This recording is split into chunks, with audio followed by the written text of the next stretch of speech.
sampaikan, mudahkan segala urusan kita. Amin. Mudah-mudahan kita Allah lunaskan. Amin. Allah Subhanahu wa taala sembuhkan. Amin. Baik penyakit zahir maupun juga penyakit batin. Amin. Allah Subhanahu wa taala angkat semua musibah, bala, bencana Amin. kaum muslimin. Amin. Yang sudah wafat semoga Allah Subhanahu wa taala lapangkan kuburnya. Amin. Allah Subhanahu wa taala terima amal ibadahnya. Amin. Dosa-dosa terlepas dalam surga Allah Subhanahu wa taala. Amin. Bersama baginda Rasulullah SAW dan para sahabat serta orang-orang saleh. Amin. Serta Allah Subhanahu wa taala dengan niat yang kita niatkan semua, niat yang kita niatkan, doa yang kita panjatkan. Amin. Allah Subhanahu wa taala kabul semua jalan niat wa al-qadr salihah wa al-manawiyah wa al-manawiyah syukur wa al-qadr salihun. Amin. Allah Nabi sallallahu alaihi wasallam alfi al-Fatihah.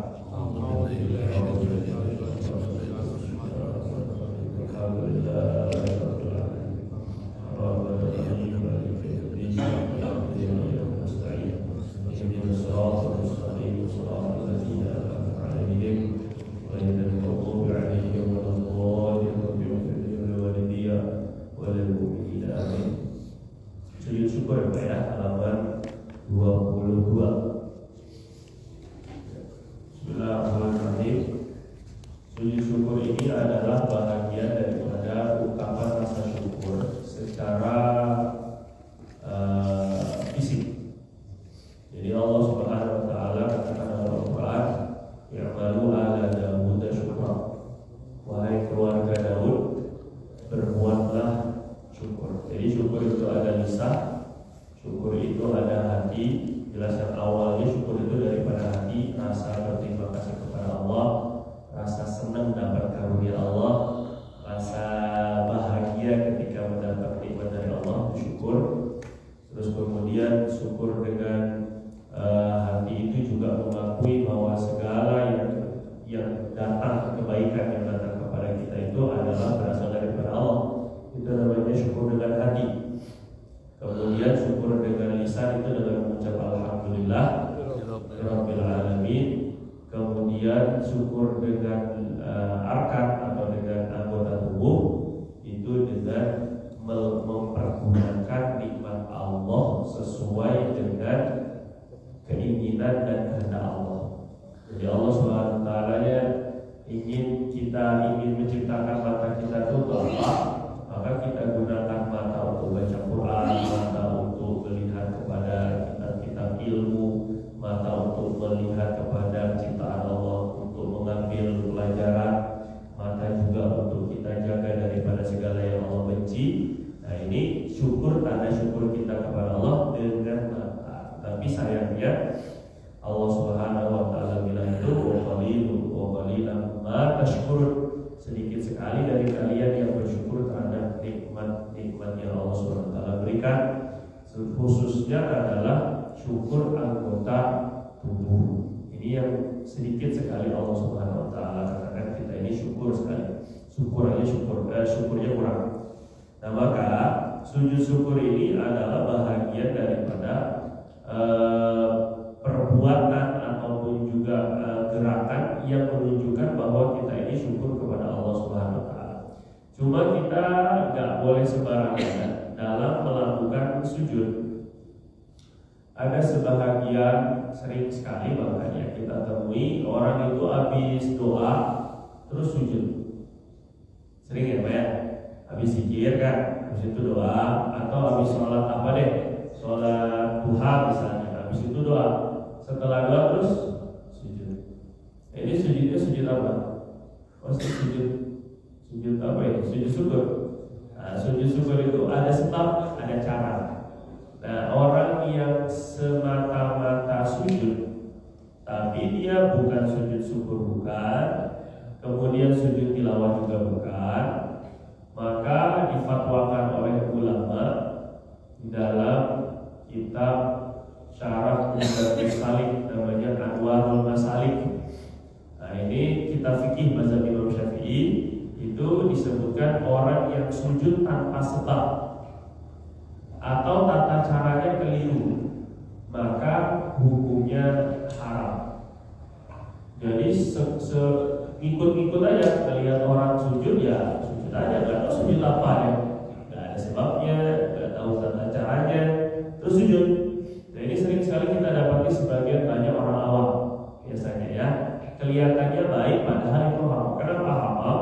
Karena dia membuat ibadah yang tidak ada tuntunannya dari Rasul, alias bid'ah. Nah ini baru benar, karena nggak ada sama sekali tuntunannya. Jadi kalau dia bilang sujud syukur boleh, tapi sujud syukur ada ketentuannya. Sebab-sebab apa saja yang memperbolehkan kita sujud syukur.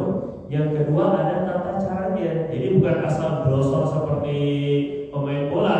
Saat ketika dia gol kemudian langsung sujud, itu haram karena dia auratnya masih kebuka, nggak pakai wudhu lagi, kiblatnya nggak tahu kemana. Pokoknya yang penting sujud aja, nah, bukan begitu, bukan. Jadi sujud syukur ini ada tata caranya dan ada syarat-syaratnya ya. Jadi baginda Nabi Shallallahu Alaihi Wasallam dalam riwayat Abu Dawud dan Tirmidzi, idza atahu amrun surur, idza atahu ma yasurruh, apabila datang kepada Nabi perkara yang menggembirakan Nabi itu, kharra sajida, Nabi SAW akan tersungkur sujud karena syukur kepada Allah Subhanahu Wa Taala kalau datang kabar ataupun nikmat tertentu yang membahagiakan Nabi. Nah ini sujud syukurnya Nabi. Sebahagian riwayat Baihaqi bahkan Nabi pernah bersujud syukur ketika beliau melihat ada orang yang terkena penyakit cacat, zamin, lumpuh. Nah jadi tapi sujudnya nggak di depan orangnya. Ini sujud karena alhamdulillah masih dikasih kaki gitu maksudnya Pak ya. Alhamdulillah nggak dikasih penyakit yang sama seperti yang ditimpakan kepada orang lain. Nah ini sujud syukur karena itu. Jadi melihat orang yang terkena musibah itu juga sudah sujud syukur, tapi tidak boleh di depan orang yang terkena musibah. Ini kurang ajar kalau di depannya ya. Ya ini sujud syukur, syarat sahnya adalah yang pertama dulu atas ya, sama seperti syarat sah sholat dan syarat-syarat sujud sholat. Jadi ada syarat sah sholat, ada kiblat, tutup aurat, bersih dari hadas, bersih daripada najis. Ini namanya syarat sah sholat. Jadi sujud syukur juga harus begitu. Gak boleh terbuka auratnya, gak boleh gak pakai wudu, gak boleh lagi bawa najis. Karena sama seperti sholat, gitu ya. Ini adalah bahagian daripada sholat. Kemudian juga harus sesuai dengan syarat-syarat sujud. Nah ini syarat sujud itu Bapak silakan lihat lagi kalau mau di flashback, kalau mau dilihat kembali. Itu syarat-syarat sujud diantaranya adalah harus dengan 7 anggota, dari kedua telapak tangan, kedua lutut, dan kedua telapak jari kaki. Itu ada 7 jadinya. Ataupun juga dengan mendekat kepala. Kemudian juga dengan menempelkan sebahagian kening kepada tempat sujud. Jadi nggak boleh semua keningnya tertutup. Begitu pula syarat sujud adalah pinggul harus lebih tinggi daripada bahu. Itu syarat-syarat sujud yang sudah kita pelajari di syarat-syarat sujud sholat. Sebagaimana sujud sholat, begitu juga sujud syukur, begitu juga sujud tilawah. Jadi sama syarat-syaratnya, syarat-syarat sah sholat sama, syarat-syarat sujud juga sama. Jelas sampai sini Pak ya? Itu mudah saja syarat-syaratnya. Terus kemudian berikutnya adalah mana ini hilang. Sebentar, rukunnya ya. Nah ini sebelum rukun dulu deh. Hukumnya, hukum sujud syukur ini adalah sunnah ketika terdapat salah satu sebabnya. Jadi gak disunahkan kalau gak ada sebabnya. Begitu maksudnya ya. Adapun wajib kalau nazar. Nah ini nazar itu pokoknya untuk melipat gandakan pahala kita. Jadi Habib Musa Al-Kalbi Segaf itu mengajarkan atau menganjurkan bagi bapak-bapak, ibu-ibu, jadi pentingnya ibu ya di sini ya sebenarnya. Bapak-bapak, ibu-ibu yang pengen tarawihnya dikali 70 lagi, ganda, lipat. Bapak tarawih berapa? 8 kan? 8 kalau dikali karena Ramadan jadi dikali 70, berarti 8 rakaat itu bernilai 560 rakaat. Tinggal Bisa ya, mau ya. Pengen dikali 70 lagi enggak? Tapi rakaatnya cuma 8. Nah, nazar sebelum tarawih. Nazar Pak. Jadi sebelum tarawih, Bapak nazar dulu ngomong. Saya nazar akan tarawih malam ini 8 rakaat. Itu contohnya. Ya, jelas ini ya. Tapi nggak cuma sampai sana. Nanti ketika takbiratul ihram, Bapak niatnya usolli fardhu tarawih. Saya niat sholat tarawih wajib, bukan usolli sunat lagi. Jelas apa nggak kira-kira ini? Nah, karena tarawihnya jadi wajib, ya kan Pak? Bapak nggak boleh kabur. Iya, kalau 8 kan, kalau 8 nih, terus Bapak baru 4 udah pegel pengen pulang aja bawaannya nih kan. Nah, ini berarti Bapak tetap wajib yang 4-nya itu dilaksanakan di rumah. Tapi kalau Bapak nazarnya begini, saya nazar tarawih berjamaah. Nah, ini wajib berjamaah ini Pak. Mau di rumah, mau di masjid, di rumah dengan istri atau di masjid, yang penting harus berjamaah. Tergantung lafaz nazarnya. Jadi kalau nazar itu di lafaz, bukan dalam hati. Kalau dalam hati nazar itu gak wajib apa-apa, ya. Tapi pentingnya ketika dia usolli fardhu tarawih atau usolli tarawih manzur. Saya niat sholat tarawih yang dinazarkan.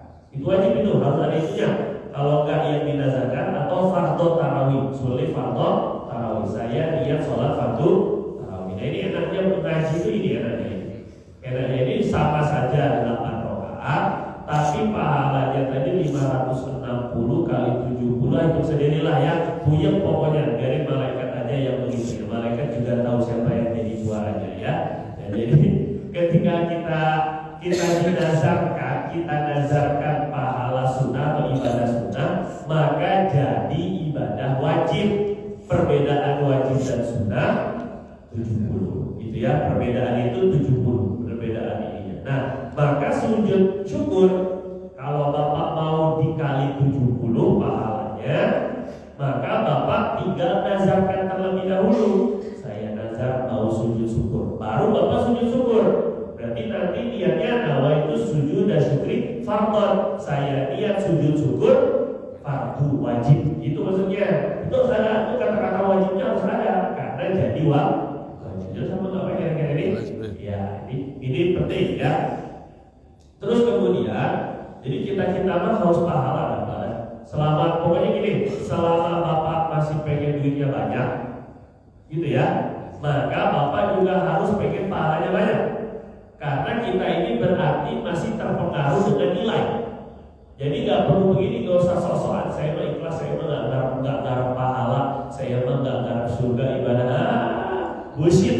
Kenapa saya bilang bullshit? Sebab saya pengen rumahnya lebih bagus, mobilnya lebih bagus, istrinya mah kalau boleh nambah kali, kemudian juga dengan duitnya pengen terus nambah, bisnisnya pengen lancar, karirnya pengen naik. Tapi giliran untuk pahala dan surga, saya mah nggak pahala, saya mah nggak surga. Bohong itu namanya, Pak ya. Itu belum makomnya, belum kedudukannya, belum tingkatannya, tapi udah sok-sokan. Itu mah karena emang nggak yakin aja sama surga. Itu mah biasanya orang yang kayak gitu tuh karena malas ibadah. Jadi itu alasannya saya mah nggak garap pahala, nggak garap surga. Pokoknya selama hati kita ini masih terpaut dengan hal-hal yang bersifat nilai, maka kita boleh, dan seperti itulah sahabat-sahabat Nabi Pak. Sahabat-sahabat Nabi itu yang garap surga. Ada Sayyidina Anas bin Nadhr radhiyallahu ta'ala anhu, saat ketika beliau lagi makan, atau sahabat Nabi lainnya lagi makan kurma ini sebelum perang, lagi ngemil. Ya mungkin persiapan kan, lagi nunggu mau perang ini. Nanya sama Nabi, Rasul, saya kalau saya perang ini terus kemudian saya mati, saya dapat apa? Dia lagi makan sambil punya korban sambil ngobrol sama Nabi itu sebelum perang. Kata Rasul, surga. Saya dapat apa Nabi? Kalau saya mati ini sekarang ini mati dalam perang, saya dapat apa? Surga. Kelamaan ini makan kurma itu, saya mau susun surga cepat-cepat. Kurmanya dibuang langsung masuk ke dalam perang. Jadi motivasi untuk perangnya apa Pak? Surga. Jadi orang yang motivasi amal sudah masuk dalam kategori ikhlas. Begitu maksudnya. Jadi gak usah terlalu sok-sokan dengan gaya-gaya hanya ridho Allah semata, apa gak berharap surga. Itu tidak semakomnya, gak usah. Kecuali kalau bapak sudah tawar, hati sudah sama aja bagi bapak. Ada duit, gak ada duit, sama aja. Istrinya cakep, istrinya jelek, sama aja. Gitu maksudnya ya. Dua mobil angkot sama mobil BMW, hati bapak ini sama aja. Kalau sama aja kayak gitu, udah gak ada rasa terhadap nilai duniawi, silakan baru bapak bisa mengaku yang saya harapkan adalah hanya ridho Allah semata-mata. Saya udah gak mengharap kenikmatan zahir dunia ataupun juga kenikmatan zahir surga. Nah itu baru silakan. Tapi kalau belum makom ya udahlah kita mengharap surga, alhamdulillah. Nah itu ya. Jadi gak perlu terlalu merasa bersalah bapak-bapak yang mengharap di surga. Terus kemudian waktunya. Waktu sujud syukur itu kapan? Ini penting. Di luar waktu sholat. Berarti kalau dilakukan di dalam sholat, hukumnya batal karena menambah rukun. Jadi sujud syukur itu gak boleh di dalam sholat. Jelas ya Pak kira-kira ya? Nah, yang ada nih. Yang ada itu bolehnya bapak sholat syukur. Ke sujud syukur. Kalau mau sholat, sekalian sholat syukur, bukan sujud syukur dalam sholat, lain. Dan seperti baginda Nabi ketika beliau tahajud sampai kakinya bengkak-bengkak, itu ketika Sayyidah Aisyah tanya, Nabi bilang, afala akuna abdan syakura, boleh nggak saya ini, bukankah pantas saya ini menjadi hamba yang bersyukur? Jadi Nabi itu sholat tahajud sampai bengkak, itu niatnya syukur. Jelas apa ini kira? Jelas. Artinya gini, saya ini udah dijadikan kekasih Allah. Nikmat agama itu adalah nikmat terbesar. Saya ini dipilih oleh Allah Subhanahu wa Ta'ala untuk jadi kekasihnya. Jadi wajar kalau mensyukuri nikmat itu, nikmat kenabian, dengan cara sholat sampai bengkak-bengkak kakinya. Nah sekarang kita juga sama. Saya ini sudah dijadikan umatnya Nabi nih. Umat yang pertama kali masuk surga padahal umurnya paling pendek. Umat yang dosanya sekali melakukan cuma dihitung 1, tapi sekali melakukan pahala dikali 10. Umat yang sama Allah Subhanahu wa Ta'ala tidak pernah diazab secara langsung di dunia, gak dipermalukan di dunia sebagaimana umat-umat terdahulu. Nah saya ini pengen mensyukuri sebagai umat Nabi, sebagai Islam, sebagai Muslim, mukmin, beriman, dikasih iman dan Islam oleh Allah Subhanahu wa Ta'ala. Bapak sholat syukur, atau bapak sholat syukur memang karena anak lulus, atau karirnya mungkin naik, ataupun gajinya mungkin naik, atau dapat anak baru, atau dapat mobil baru, jangan istri baru, hanya ini ya, jangan tafsirkan ya. Terus kemudian ataupun juga apalah macam-macam bapak mau syukur dengan sholat. Nah ini namanya sholat syukur. Tapi usolli sunata syukur, bukan sujud syukur. Kalau sujud syukur dalam sholat, maka jelas ya bapak ya. Jadi boleh sholat sujud syukur. Kalau bapak sholat duha, maka lebih baik pak sholat duha itu untuk sholat syukur daripada sholat minta rezeki. Karena kata Allah itu la in syakartum la azidannakum. Gak usah diminta Allah, pokoknya kalau syukur pasti ditambah. Gitu Pak ya. Kalau syukur lebih baik bapak berterima kasih saja dulu dengan nikmat yang sudah ada. Urusan nambah itu sudah kewajiban Allah karena Allah sendiri yang janji. Paham ya Pak ya? Daripada kita sibuk meminta tapi melupakan apa yang sudah kita dapat. Nah jadi sholat duha itu lebih afdal kalau kita niatkan sholat syukur sekaligus. Jadi saya sholat duha itu karena bersyukur alhamdulillah pagi ini saya masih hidup. Begitu maksudnya. Pagi ini saya tadi masih bisa sahur, masih bisa makan, ini anggota badan semuanya masih lengkap. Padahal dosa tiap hari, padahal dosa tiap detik, padahal dosa tiap lintasan hati. Tapi Allah Subhanahu wa Ta'ala masih gak cabut ini mata yang dipakai untuk maksiat, gak dicabut. Ini pendengaran yang dipakai maksiat gak diambil. Ini lisan yang dipakai maksiat masih bisa ngomong. Itu udah disyukuri banget, itu kayak gitu Allah SWT bersihkan kan. Ditambah lagi alhamdulillah saya masih ada duit, alhamdulillah saya masih ada tabungan, alhamdulillah saya masih ada pekerjaan. La zidanakum, Allah tambah nanti. Nah ini pentingnya. Jadi kita jangan terlalu sibuk minta apa yang belum ada, tapi sibuk saja bersyukuri apa yang sudah ada. Nanti Allah tambah sendiri. Gitu ya Pak ya. Jadi sholat syukur di dalam sholat duha, gitu ya. Bapak syukurin aja, alhamdulillah masih punya istri. Nanti Allah gaji. Ya ibu jangan salah satu ya. Terus kemudian sebab disunahkannya. Iya, sebab disunahkan sujud syukur. Ini penting nih Pak nih. Ada 4 secara umum ya.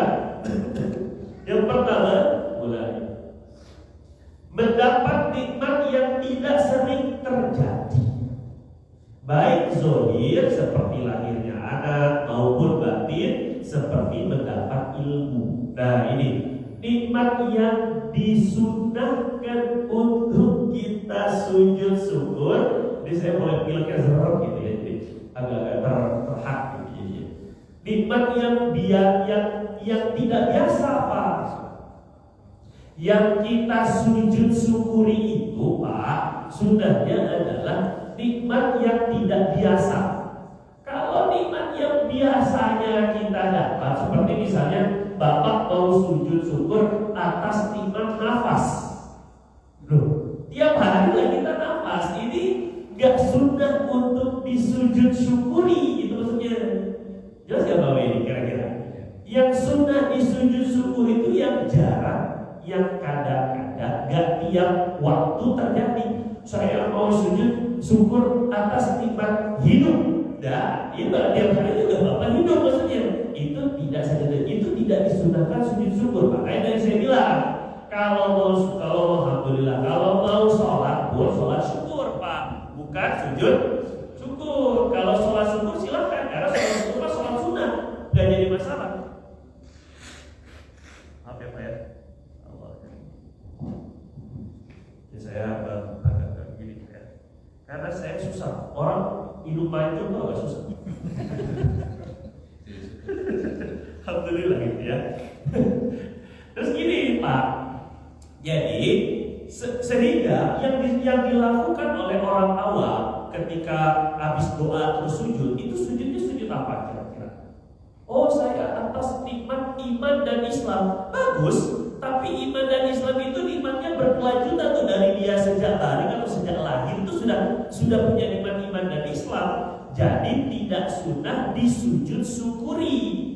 Kalau dia sujud syukurnya karena nikmat yang sudah biasa terjadi, maka hukumnya haram. Gimana Pak? Jelas gak ini? Karena gak ada sebabnya. Nah, tapi kalau nikmatnya nikmat batin seperti sekarang ini, mendapat ilmu, ini gak tiap hari dan belum tentu Bapak bisa dapat ilmu. Boleh. Habis ini Bapak mau sujud syukur, silakan. Saya syukur karena dapat ilmu baru. Nah itu boleh.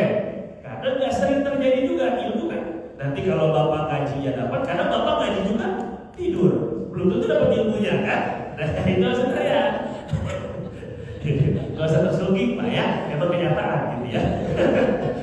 Nah gitu ya. Jadi kalau seandainya kita sekarang dapat nikmat zohir saja kita sujud syukur, alhamdulillah ya Allah saya dapat anak lagi nih, alhamdulillah.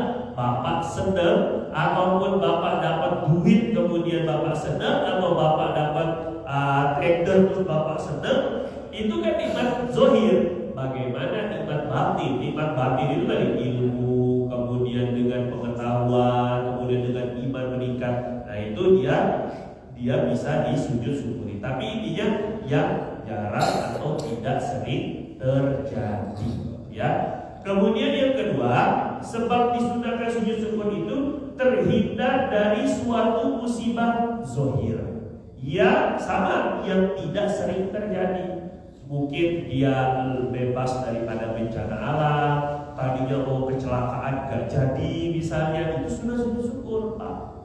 Ataupun juga tadinya mau kecopetan gak jadi, ataupun juga juga ketinggalan handphone di mana, ternyata alhamdulillah handphonenya masih ketemu. Itu kan berarti terhindar daripada musibah zahir ya, bukan musibah batin. Kemudian juga termasuk juga kunci motor ketinggalan, ternyata masih nyantel di motor, tapi alhamdulillah motornya masih ada.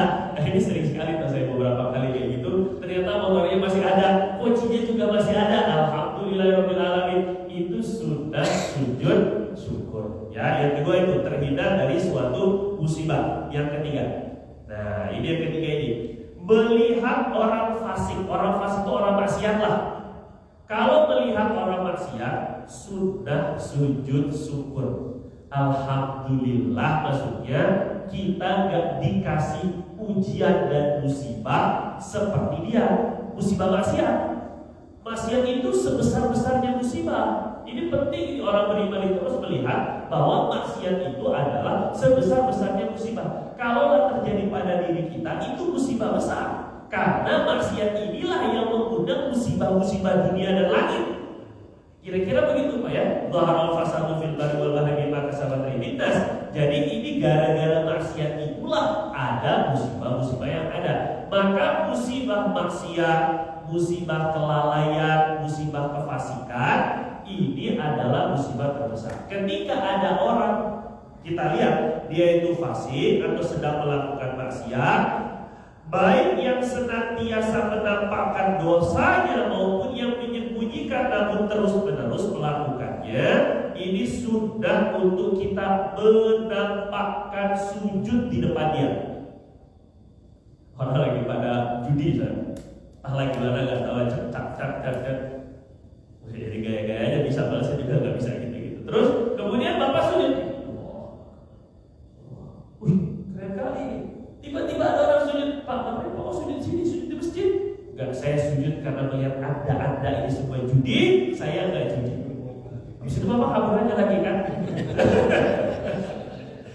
Terus kemudian ini, karena tujuannya itu memperlihatkan di depan dia itu, tujuannya sekaligus negur Pak tujuannya. Kalau juga itu juga kalau enggak menyebabkan mudarat ya. Tapi kalau sampai nanti daripada Bapak digebukin misalnya kan, udahlah sujudnya di tempat lain aja. Nah, sunnah ini ada sebahagian ulama seperti Habib Salim Syatili, Allah yarhamu. Beliau itu menganjurkan kalau ada tempat yang biasa dipakai maksiat, kalau ada tempat yang biasa dipakai maksiat, Bapak siram pakai air kencing, biar gak di situ lagi, minimal maksiatnya kabur lah. Pindah tempat lain itu minimal sekali, walaupun jangan di depan mereka. Jelas ini maksudnya ya. Dan gak mesti Bapak kencing di situ, bukan. Maksudnya air kencing itu disirami di sana, atau biar apalah, biar mereka gak betah di sana. Ini ada anjuran begitu. Salah satu langkah yang walaupun sembunyi-sembunyi, yang walaupun pelan-pelan, tapi minimal meminimalisir adanya kemaksiatan tersebut. Begitu caranya ya. Terus kemudian yang lebih penting ya didakwahi dan didoakan, itu paling penting. Kemudian melihat sunnah syukur ketika melihat orang yang cacat pada badannya atau pada akalnya, tapi tidak di depan orangnya. Nah ini penting, gitu ya. Kita syukur itu karena alhamdulillah masih tidak cacat. Kalau pada akal itu berarti mungkin agak gila, mungkin agak ada kekurangan dan seterusnya dalam akalnya. Kita sudah sujud syukur, tapi tidak di depan dia, ini orangnya. Lah orang yang cacat, ini pun juga dia pasti melihat, pasti ada orang lain yang dilihat lebih buruk keadaannya daripada dia. Ini juga sujud syukur sama. Misalnya yang satu cacatnya misalnya di mata, satu cacatnya di berbicara, itu mereka bisa saling sujud syukur itu. Yang matanya kurang, melihat yang lisannya nggak bisa ngomong misalnya, atau gagap atau gagu, alhamdulillah saya masih bisa ngomong. Bukan matanya kurang misalnya, ya Imam Bince, ya Imam Sabu nggak ada misalnya, tapi masih bisa ngomong, alhamdulillah dia sujud syukur karena lidahnya masih bagus. Yang lidah pun juga sujud syukur karena alhamdulillah matanya masih bagus. Jadi semua orang melihat apa yang tidak berlaku pada dirinya. Jelas apa kira-kira ya? Yang disyukuri itu adalah apa yang tidak ada pada dirinya. Pak mestinya Bapak taruh sini 1 cangkir air sama teh ya. Jadi kalau lupa kan alhamdulillah gitu ya. Siapa tahu saya lupa gitu ya. Lupa yang disiapkan gitu ya. Dulu gitu Syekh tuh gitu katanya. Mestinya taruh aja air di sini, kalau lupa kan enak gitu kan. Tapi Bapak dosa karena taruh air di sini. Terus kemudian berikutnya, nah ini ada bacaan Pak. Baca doa yang sunnah untuk kita baca, tapi gak kena dia, gak ini ya. Sunnah ini dari Nabi. Katanya kalau kita baca doa ini, kita tidak tertimpa musibah yang sama seperti dia. Dan ini ada di dalam bukunya Ustaz Abu Ihsan.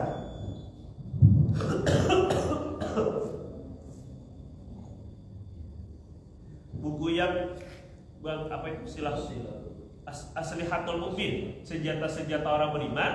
Nah itu ketika kita baca ini, kita lihat orang kena musibah. Kalau kita baca ini, kita nggak kena musibah yang sama, itu maksudnya. Nah ini bacanya, Alhamdulillahilladzi afani mimma betalaka bihi wa faddalani ala katsirin mimman khalaqa tafdila. Lihat orang kecelakaan, Bapak jangan cuma foto-foto doang. Ini sekarang hari ini malam gini-gini lagi, innalillahi wa inna ilaihi raji'un. Tolong enggak, ini kan cuma gitu-gitu doang. Doa enggak, mestinya kita baca ini. Alhamdulillahilladzi alladzi afani mimma talaka bihi wa faddalani ala katsir mimman khalaqa tafdila. Ini bacaannya. Jelas ya Pak? Tapi tidak di depan orangnya. Jadi kita mengucap alhamdulillah kan di depan orangnya itu sangat kasihan. Ya, terakhir adalah rukun. Apa saja yang diwajibkan atau bagaimana tata cara sujud syukur minimal. 1, niat. Saya niat sujud syukur. Ini pas takbiratul ihram ya. 2, takbiratul ihram. Allah nawaitu sujuda syukri. Allahu akbar. 1. Boleh sambil duduk sama kayak sujud tilawah kemarin. 2, sujud. Tumanina. Gak baca pun, gak baca apa-apa, gak masalah. Yang penting sujud sekali doang. Tumanina, duduk, salam, tertib. Kalau mau sunnahnya tertakbir ketika duduk, ketika sujud, takbir ketika bangkit, dan juga baca zikir sujudnya, sajada wajhiya lilladzi khalaqahu wa sawwarahu wa syaqqa samahu wa basarahu bihauli wa quwwatihi. Itu ada yang terpisah dari spasi itu, bihauli wa quwwatihi spasi fatabarakallahu ahsanul khaliqin 3 kali. Oh enggak hafal, ya udah subhana rabbiyal a'la wa bihamdi. Oh enggak hafal, subhanallah aja. Selesai. Ini namanya sujud syukur. Catatan, sujud di dalam surat Shad ayat 24 tentang Nabi Daud itu sujud syukur, bukan sujud tilawah. Jadi enggak boleh dilakukan sujudnya di dalam sholat. Kalau sujud tilawah boleh dalam sholat, kalau sujud syukur enggak boleh dalam sholat. Tapi sujud dalam surat Shad, ada sujud dalam surat Shad cerita tentang Nabi Daud diterima taubatnya oleh Allah. Dan di situ itu sujud syukur, bukan sujud tilawah, maka nggak boleh dalam sholat. Kalau sengaja batal. Sebelum dan sesudah sujud syukur disunahkan melakukan sholat syukur dan sedekah.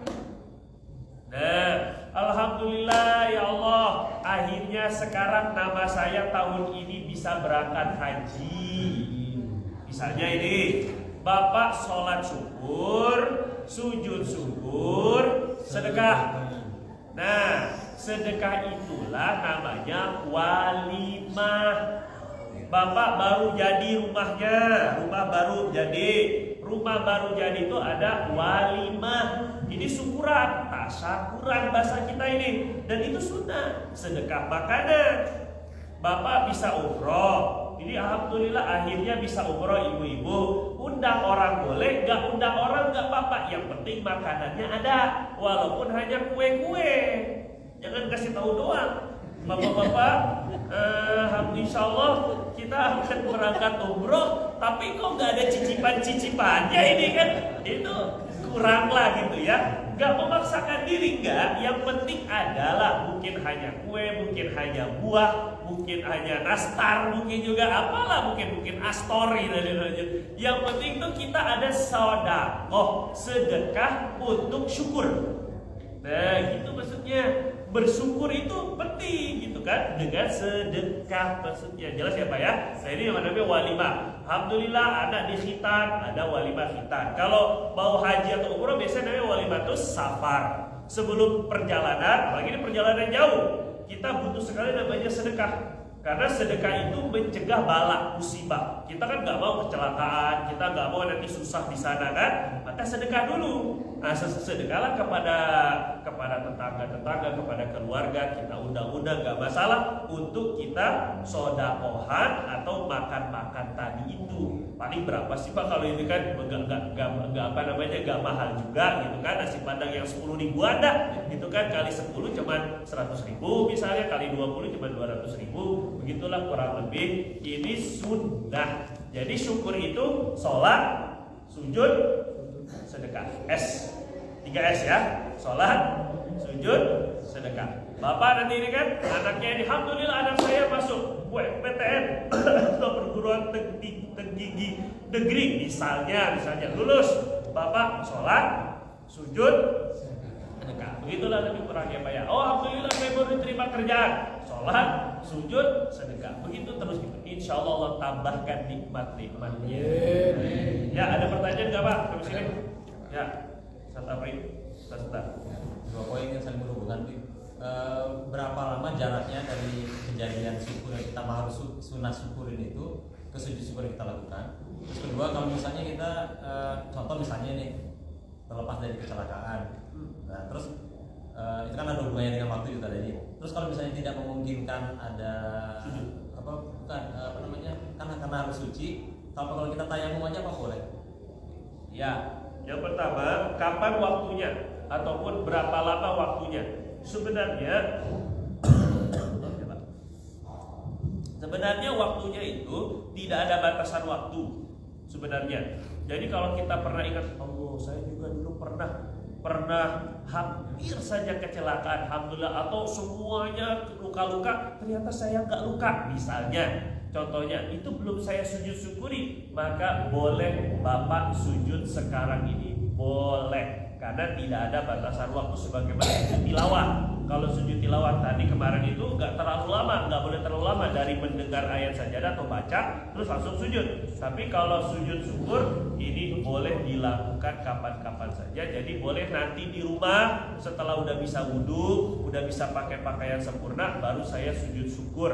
Itu juga boleh. Tapi yang lebih afdol tentu setelah langsung mendapatkan nikmat atau terlepas daripada musibah, itu langsung sujud. Tapi nggak ada batas waktu. Ya, jelas. Nah, kalau tayamum boleh apa enggak?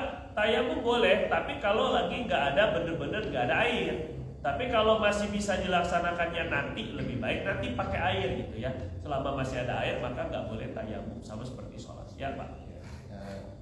Yang pertama mengenai sholat duha. Sholat duha. Kalau setelah doa kan ada doanya. Iya. Banyak naik rezeki gitu kan. Iya. Nah, tadi berkaitan dengan syukur, apakah tidak berbalikan ke berbenturan gitu? Ya. Jadi tadi sholat duha itu pertama. Baru yang kedua? Yang kedua. Mengenai sujud syukur. Sujud syukur itu umpamanya ini kan air naik segala macam. Mungkin kalau secara dohir karir kita naik, tapi secara batin kita tahu sebenarnya itu sesuatu yang salah dan akhirnya tumbang lagi. Nah itu apa jadi sunnah sujud syukur kan? Ya, yang pertama kalau kita sholat duha, tadi saya kasih masukan gitu ya, saran. Kalau bisa sholat duha itu niatnya adalah untuk mensyukuri nikmat Allah yang sudah ada, baik berupa rezeki kesehatan, rezeki uang, rezeki keluarga, rezeki ilmu, rezeki waras, itu juga rezeki hidup itu juga rezeki gitu kan. Nah jadi itu lebih utama daripada kita sibuk untuk semata-mata mencari atau meminta dengan sholat duha kita itu meminta rezeki. Nah lagi-lagi setelah sholat duha terus kita kan ada doanya, Allahumma inna duha Allah kana rizki fis sama'i fa'anzilhu, kalau ada di langit turunin, wa in kana fil ardi, kalau ada di bumi keluarin, kalau sedikit banyakin, kalau lambat percepat. Wah pokoknya pengennya tuh wah gitu ya intinya. Kalau sedikit banyakin, kalau macet lancarin gitu saja kan. Sampai nggak ngerti bahasa Arabnya pun pokoknya di Arab-Arabkeun lah gitu kan jadinya kan. Jadi akhirnya pokoknya yang penting dapat rezeki. Apakah tidak berbenturan antara niat kita tadi untuk syukur dengan niat kita dalam doa sholat duha? Begini Pak, sholat duha untuk minta rezeki itu tidak salah. Tidak salah. Yang keliru itu semata-mata. Nah ini dia nih, semata-mata diniatkan rezeki duniawi saja. Tapi kalau Bapak niatnya juga surga, niatnya juga ridho Allah, surga juga rezeki, ini gak salah. Karena yang menjanjikan untuk kita dapat rezeki itu Allah sendiri. Kata Allah dalam hadis qudsi, kata Allah Subhanahu wa taala, kata Nabi SAW, Allah Subhanahu wa taala, kata Allah, sholli li arba'an awalal lail awalan nahar akhfika akhirahu. Kata Nabi dalam hadis qudsi itu Allah berfirman begini, sholatlah kamu untuk aku pada awal pagi 4 rakaat, maka aku akan cukupkan segala kebutuhanmu sampai malam. Nah, sampai akhir malam atau akhir hari. Di situ Allah sendiri yang berjanji dengan kita sholat, kita akan dicukupkan. Allah sendiri yang janji. Terus kita menuntut janji Allah, apa itu salah? Nah, jadi maknanya kita baca waqiah untuk rezeki, tapi sekaligus juga untuk pahala, setiap satu hurufnya 10 pahala. Kita juga niatkan rezekinya itu berupa kekayaan hati, bukan hanya semata-mata dunia. Itu maksudnya. Yang salah itu semata-mata dunianya, itu yang keliru, ya. Nah sehingga tadi itu yang saya bilang bahwa duha itu diniatkan untuk sujud, untuk syukur, itu lebih afdol saja, tidak salah. Kalau diniatkan rezeki sekalipun itu tidak salah, tapi afdolnya syukur. Nanti ketika kita doa minta rezeki itu memang diajarkan oleh Nabi sendiri. Nabi sendiri itu ketika baca Rabbil firli warhamni wajibni warfani warzuqni. Jadi Nabi sendiri minta rezeki setiap sholat fardu malah. Kan dalam duduk di antara dua sujud kan minta apa Nabi itu? Minta rezeki kan? Mau rezeki itu di ilmu kayak duit kayak apa kayak pokoknya rezeki aja karunia Allah Subhanahu wa taala. Jadi kita minta rezeki itu sendiri itu tidak salah dan memang Allah sendiri yang suruh kita meminta kepadanya. Dan ada begini Pak, kalau ulama sufi mengajarkan bahwa doa yang kita panjatkan itu hanya untuk menampilkan dan menampakkan kepada Allah ketidakpunyaan kita. Bukan karena kita memberitahu Allah apa yang kita butuhkan dan apa yang kita minta, tapi doa itu perwujudan penghambaan kita kepada Allah. Hanya semata-mata menunjukkan bahwa saya ini gak mampu ya Allah punya dapat rezeki kalau engkau tidak beri. Itu maksudnya. Tapi tidak fokus kepada apa yang diminta. Hanya fokusnya saya ini merendahkan diri, saya nggak mampu melakukan ini dan itu kecuali dengan pertolongan engkau. Jadi fokusnya itu untuk menampakkan kehambaan sahaja. Nah itu kalau mau tingkatan lebih tinggi. Terus kemudian intinya tidak bertentangan karena memang disyukur itu sendiri untuk menambah karunia Allah Subhanahu wa taala. Doa itu karena memang perintah Allah Subhanahu wa taala, karena kita pun ingin menunjukkan kepada Allah bahwa kita nggak bisa nyari rezeki sendiri, Allah itu maksudnya. Terus kemudian yang kedua adalah saat ketika kita misalnya karir naik, tapi kita tahu itu gitu, pertanyaan gitu. Tapi kita tahu itu adalah salah. Dalam arti normal terjadi urusan judi. Jelas ini mah. Jadi yang disyukuri itu jelas. Begini ya. Saya naik. Oh iya. Betul. Jadi gini Pak ya.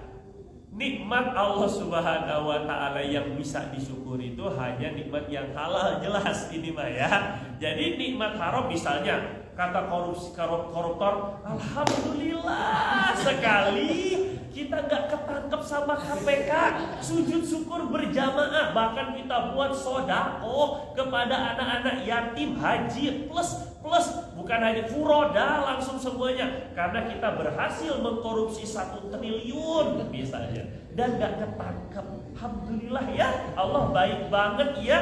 Lah itu malah istidraj namanya, bukan nikmat. Itu namanya uluran daripada Allah. Sanastadrijuhum min haitsu la ya'lamun. Kami ulur itu liyazdadu ifma, agar biar dia tambah dosa lagi. Itu maksudnya.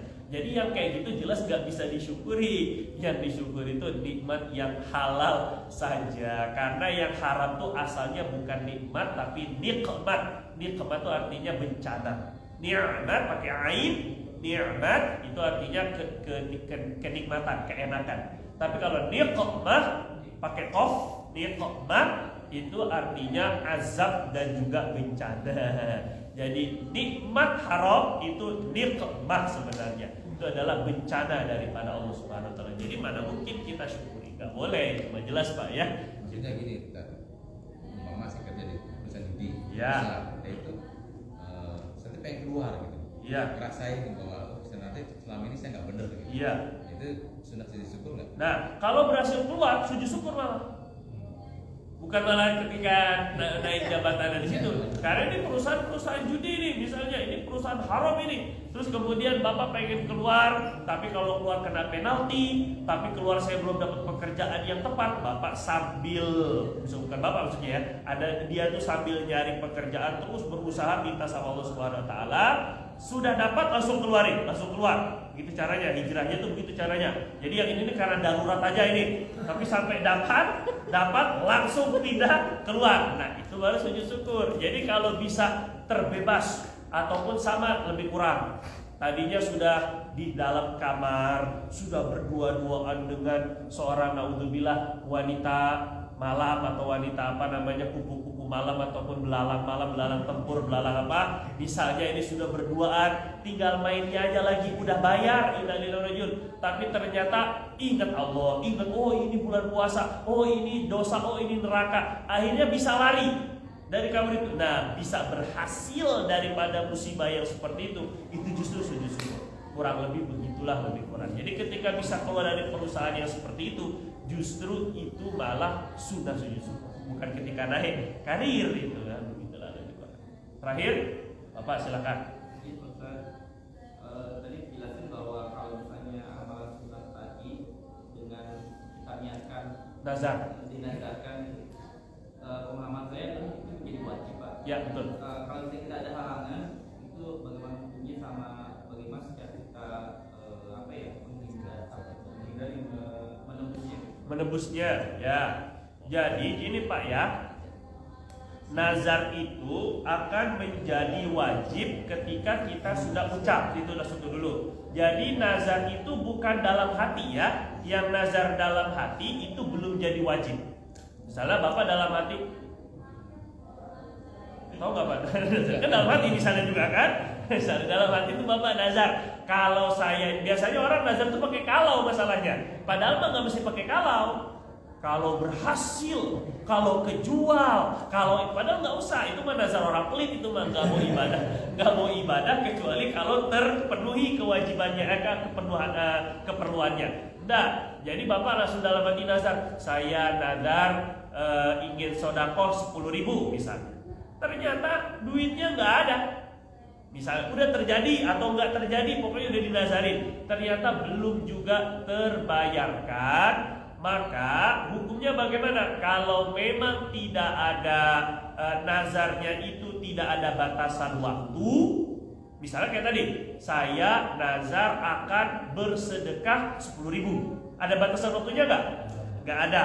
Maka Bapak mau bayar bila-bila masa, tuh bahasa Malaysianya, kapan-kapan waktunya, Bapak boleh, nggak dosa. Tapi kalau Bapak bilang saya nazar akan bayar sedekah 10.000 siang ini, ternyata sampai siang Bapak ingat padahal, tapi nggak dibayarin juga, sampai sore sampai malam nggak dibayarin, dosa.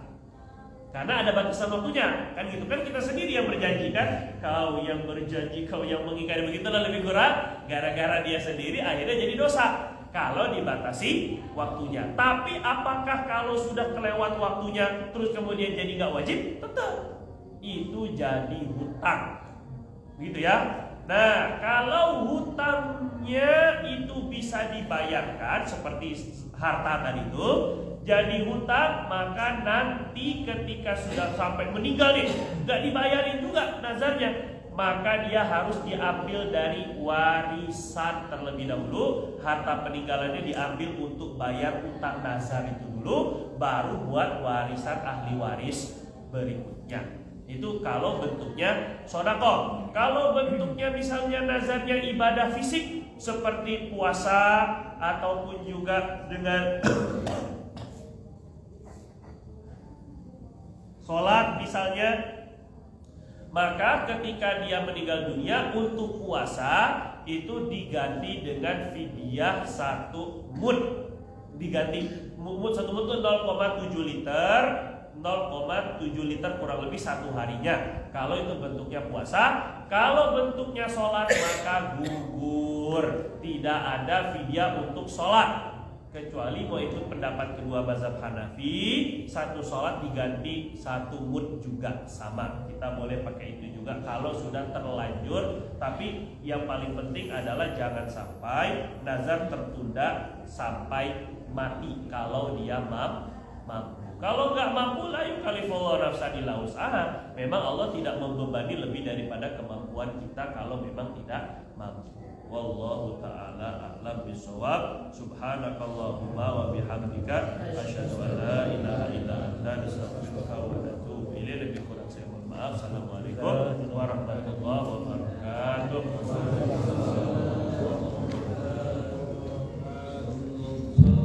Rabbuna ala nuril mubin Ahmad al-Mustafa Sayyidil Mursalin